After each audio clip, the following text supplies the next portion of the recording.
งอาหารโลกเคล็ดลับง่ายๆที่ทำให้พวกเขาประสบความสำเร็จก็คือทุกคนต่างเลือกใช้ฟิล์มถนอมอาหารเอ็มแรปนั่นเองเอ็มแรปช่วยคงความสดให้ยาวนานเอ็มแรปใช้อุ่นอาหารกับไมโครเวฟแล้วปลอดภัยถึงแม่บ้านแชมเปี้ยนทั่วโลกต่างนิยมใช้ฟิล์มถนอมอาหารเอ็มแรปกันทั้งนั้น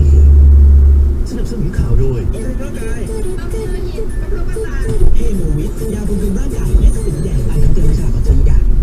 ประธานกรรมการร่างรัฐธรรมนูญยืนยันปรับแก้กฎหมายประกอบรัฐธรรมนูญว่าด้วยพรรคการเมืองรอบคอบแล้วพร้อมระบุโทษประหารชีวิตซื้อขายตำแหน่งไม่ร้ายแรงไปกว่าข้าราชการคุณเสือดาววรรณรายงานครับนายมีชัยฤทธิ์สุขประธานกรรมการร่างรัฐธรรมนูญหรือกรทกล่าวว่าการปรับแก้ไขร่างพระราชบัญญัติประกอบรัฐธรรมนูญว่าด้วยพรรคการเมืองว่าที่ประชุมได้พิจารณาอย่างรอบคอบแล้วโดยนำทุกความเห็นของพรรคการเมืองมาพิจารณาปรับแก้ส่วนการปรับลดทุนประเดิมของสมาชิกพรรคการเมืองเป็น 1,000 บาทแต่ไม่เกิน 300,000 บาทนั้นเป็นเพราะมีผู้ทักท้วงว่าเป็นการเก็บค่าสมาชิกที่สูงเกินไป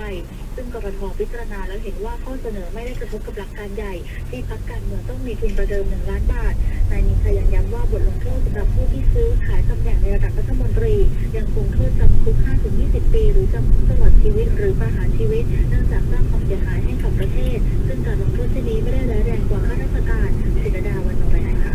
ตำรวจนครบาลเร่งช่วยชาวนาระบายขายข้าวที่สถานีตำรวจเขตกรุงเทพมหานครเพราะมีบริการส่งถึงที่เพื่อเพิ่มความสะดวกให้กับผู้ซื้อคุณบุญรอดพันธุมณีรายงานครับโครงการตำรวจนครบาลช่วยขายข้าวเพิ่มรายได้ให้ชาวนาไทยได้นำข้าวมาขายในพื้นที่สถานีตำรวจทั้ง 88 แห่งทั่วกรุงเทพโดยวันนี้จำหน่ายที่สถานีตำรวจนครบาลบางเขนและสถานีตำรวจนครบาลดอนเมือง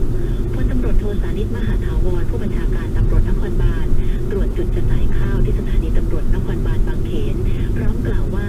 จากการดำเนินโครงการกว่า1 เดือนที่ผ่านมาประสบความสำเร็จด้วยดีมีประชาชนสนใจซื้อข้าวสารจำนวนมากซึ่งหากซื้อมากและไม่สามารถขนกลับได้ตำรวจก็มีบริการนำไปส่งถึงที่เพื่อช่วยระบายข้าวให้กับชาวนาพร้อมเชิญชวนซื้อข้าวเป็นของขวัญปีใหม่ที่จะถึงนี้ด้วยสำหรับข้าวที่นำมาขายในวันนี้มีจำนวน 1,600 กิโลกรัมเป็นข้าวพันธุ์ดีเช่นข้าวหอมมะลิข้าวไรซ์เบอร์รี่และอีกหลาย